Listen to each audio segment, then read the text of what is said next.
Hello, good human, and welcome back to another episode of the Mindful Drinking Movement podcast. Hello, hello, hello.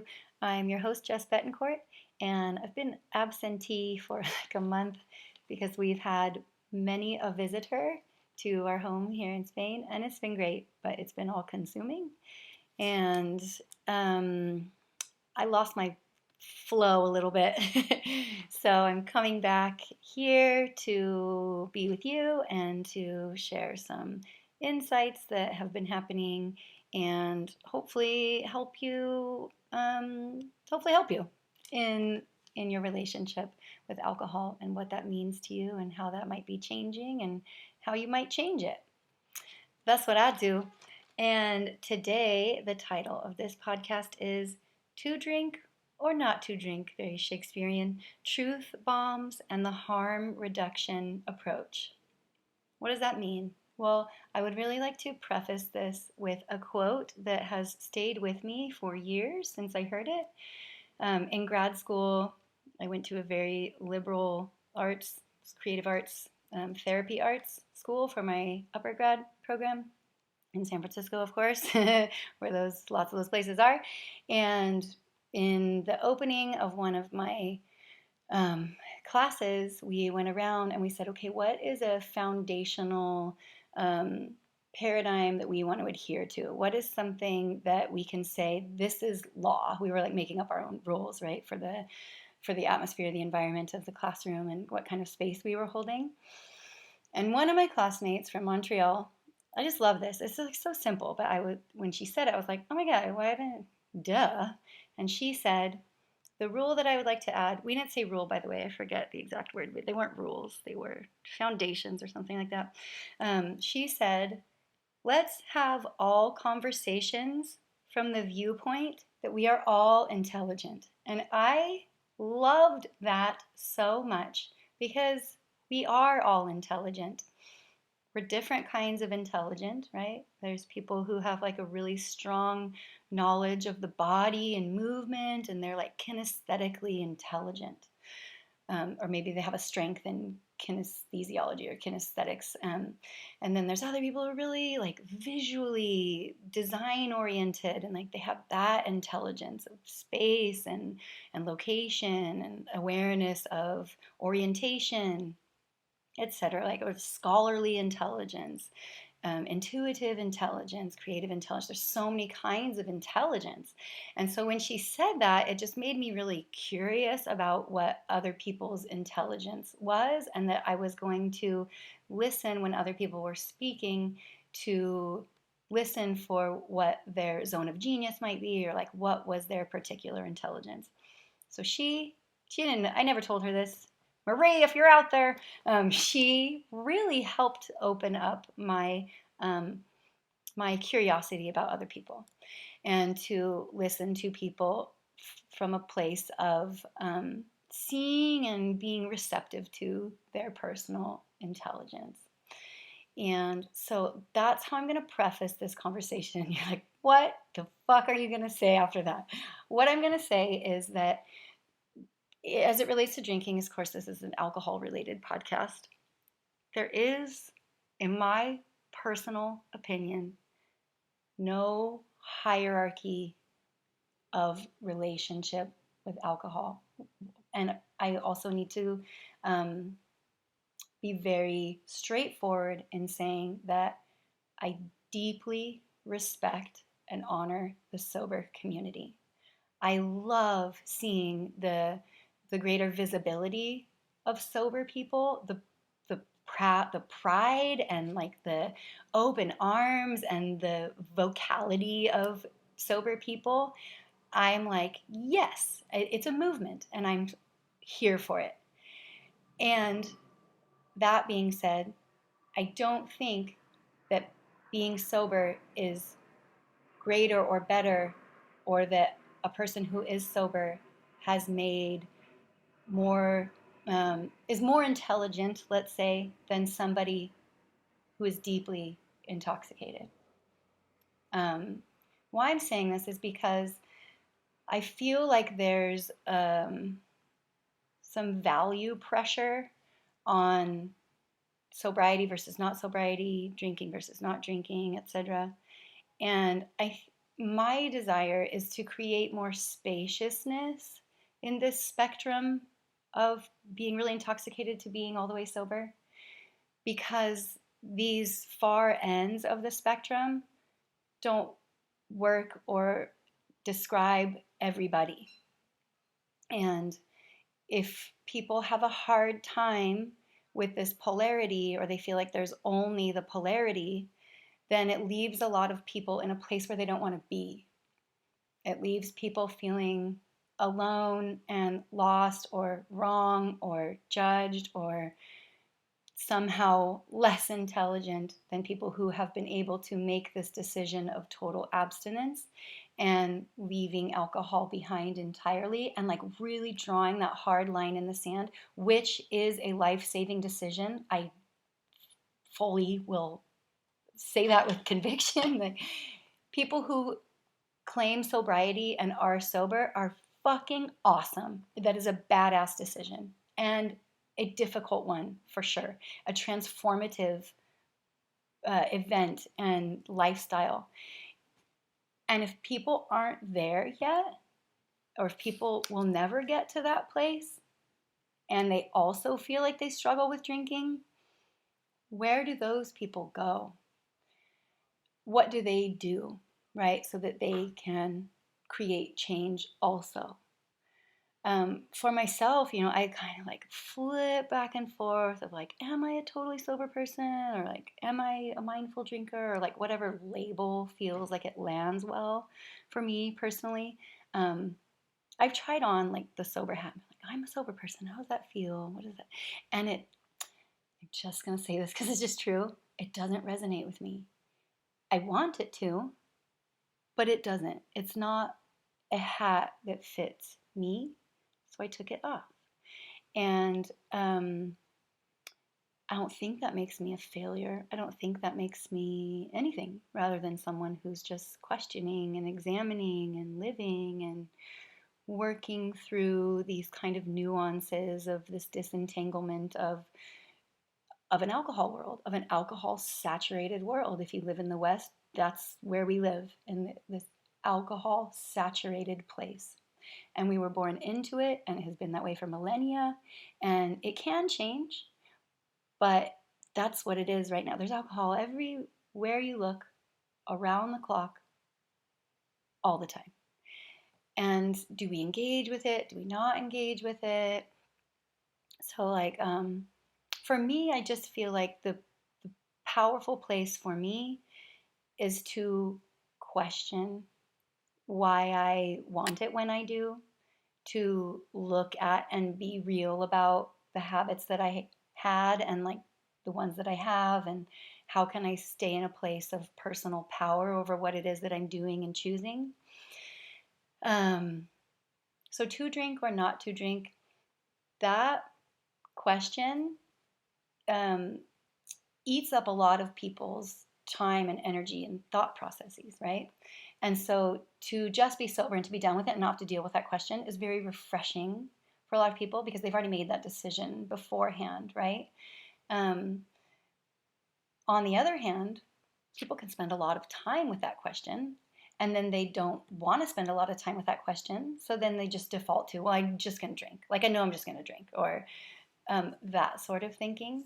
And so my hope is in my messaging and why I have this podcast and the content that I make in my programs, etc., is to help people who are in between this place of polarity to find a way to feel comfortable with sitting with that question, but then leaving it, right? Not staying in the question, not sitting in the question yet. Sit with the question, to drink or not to drink, but then to be able to quickly come to a resolution of what the answer to that question is going to be at any given time. So you're not laboring over, should I drink or shouldn't I drink? Like going through the pros and cons about what you're going to do and what you're not going to do. Like, that is exhausting. That's so exhausting. And so what I would love to help you be able to do is to answer that question quickly, so that you can Either have the drink that you want to have or that you're going to have, or to not. And to be totally okay with whatever the answer is and whatever your action is going to be. So, like when I work with people in disentangling themselves from an alcohol use disorder, we don't really talk about a little bit, but not it's not the main concern of how much you're drinking and when you're going to drink and how much you can have and like what's too much.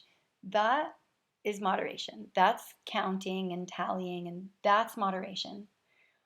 My philosophy is more going behind that and addressing what it is that you really want and need in that moment when you're deciding to have a drink or not.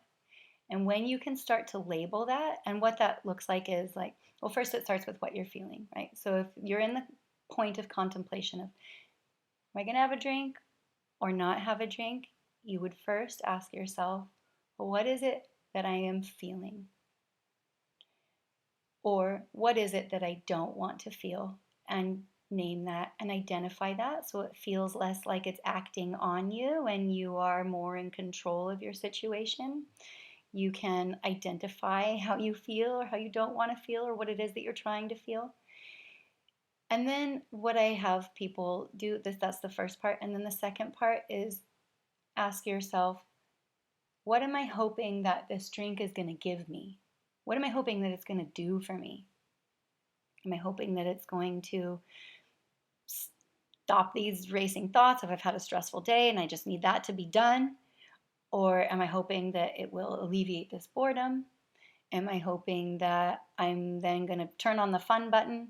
Or, what is it for you? What sort of magical qualities are you assigning to the drink? What are you hoping it's going to give you or do for you? And answer that question. And then the third question is it capable? Is it even capable of doing that? And there's no right or wrong answer to these questions.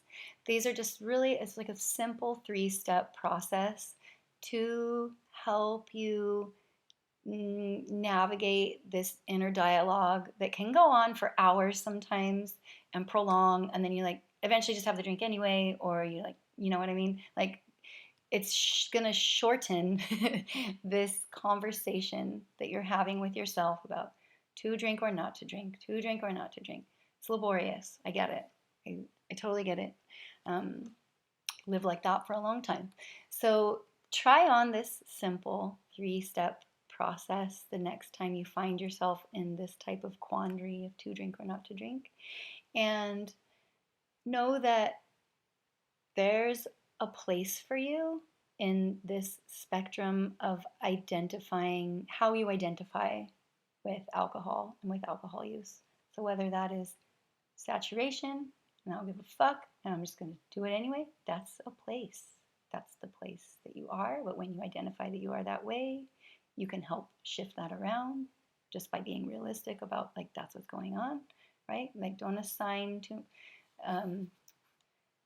don't without justifying it, right? Just like I'm at this end of the spectrum right now, right? Or if you are in total sobriety, I don't know if you're much of a listener of this podcast. I hope it's not very triggering for you. But if you are in a place of total sobriety, then that's where you are, right? And having peace with where you are.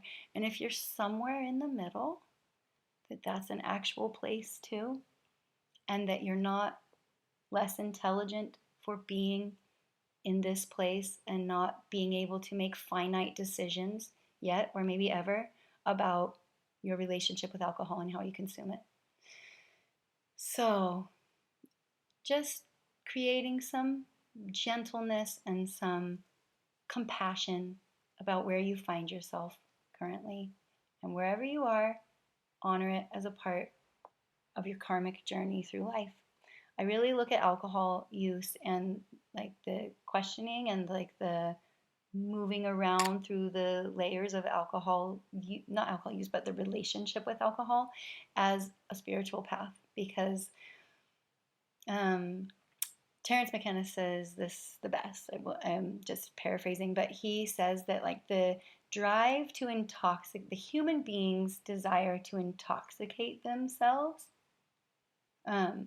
is innate. It is the our use of drugs is the blanketed desire to know the divine, or to be with the unknown, or to explore that which we cannot see, or to delve into the mystery, right? So your desire for feeling intoxicated or altered is natural. There's nothing wrong with you. That you want to feel buzzed or elated or euphoric, we have that ability to do that. Like, our brains are pre-programmed to do that, and our spiritual selves have this craving. Ought we to be doing it with illicit substances that are killing us? No, probably not. Probably not. But what my point is that there's nothing wrong with you for having this desire to feel another way. And there are other methods of getting there. Spirituality practices, working with your ancestors, working with the medicine of the earth, tuning into your talents, being creative. These are all potencies as well that get us into these different states. So, which is part of what I teach in my programs as well. If you're more interested, you can check out the show notes. Which leads me to, I have finally opened my app membership. It's called Salud. What is an app membership? It's like this fusion that I made up that is an ongoing monthly membership where I do drop-in hypnotherapy on Zoom. And you can be anonymous. You don't have to be on video or anything, but you can be if you want, of course. And I do different thematic sessions every month. And then the app portion comes in because I've compiled my meditations, mantras, journaling exercises, pre-recorded master classes, medicinal foods recipes, more information about microdosing psilocybin, prayer, and what else is there? There's a lot. I've compiled them into an app so that you can access these things very easily when you need them. Also, there's a portion that is helps you prep and set your mindset in the morning for feeling grounded and for connecting with your own energy and for connecting your energy with source energy. So you already have, before the day prolongs and you feel this desire percolating and then maybe exploding, or finding yourself in this reactive moment where you feel like you need a drink or have to have a cigarette or whatever, to kind of really prime the brain and prime the body and the spirit to feel that sense of euphoria from the beginning of your day and that connectedness and groundedness. So that's there to help you with your morning. And then I have a segment or a section for afternoon transitions, which is when not everybody, but many people decide that they're going to drink, often, but not always, in that work to home, work evening transition mode. There's a section for that. And then there's a section for sleep hygiene or sleep rituals, which also includes hypnotic tracks to help you sleep deeply. And all of this is to prime your subconscious to desire more connection with yourself and with life and with the energy and the euphoria that's just readily available to you without intoxifying substances. And also, as I've said, and I hope I've made pretty clear, I'm not a teetotaler either. Sorry if that's an offensive word for some people. I am not completely abstinent either. And so when I do drink, I really work on noticing how each sip and each drink is making me feel. And do I like that feeling or not? Or what is it that's happening in my brain? What is it that's happening in my body? And so a lot of what this app does is help you become the observer of that experience so that you can really assess what it is that you're doing so you don't just fall into the rabbit hole, right? And just continue with subsequent drinks and drinks and drinks, hoping that this sort of result is like somewhere after the sixth or seventh one, you know. I want to help you roll back that sort of impulsiveness, that feeling of like, oh, now I'm just automatically drinking and opening and pouring, like that sort of thing is what the app is designed to do. Is to help you not do that when you do drink, and to help you not drink most days, right? That's what I personally do, and so like that's what I understand really well, and that's the lifestyle that I advocate for. But I also advocate for your lifestyle where you are, and helping you heal and get support and get resources that you need, because if you don't feel good with what it is that you're doing, I just want to instill and pour into you that that can be changed. It doesn't have to stay like that, right? So that is my peace for today. Peace. I hope you have a beautiful rest of your day. And sometimes beautiful looks really bad. Sometimes beautiful feels yucky. Like sometimes I cry my eyes out and I'm like, this is profound and beautiful experience of being alive. So beautiful is not like poster perfect beautiful. Beautiful is accepting and owning your life as it's unfolding through you. That's what I mean. I hope you have an amazing experience of being yourself today, and I look forward to seeing you or being with you, connecting with you again soon.